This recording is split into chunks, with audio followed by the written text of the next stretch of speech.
Alright everyone, today we're going to be unboxing the cold steel Lite.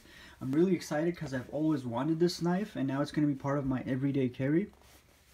I have a lot of those flea market knives, but the $20 ones, but I'm worried that if I ever have to use those in a self-defense situation or something like that, the blade might lock back on my fingers. So with this knife I won't have that problem. So let's get started.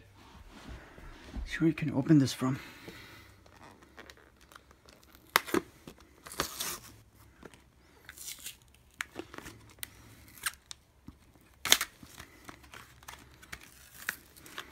Yeah, used its own blade to unbox it.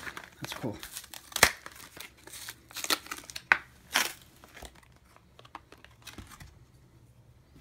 There it is. Feels great.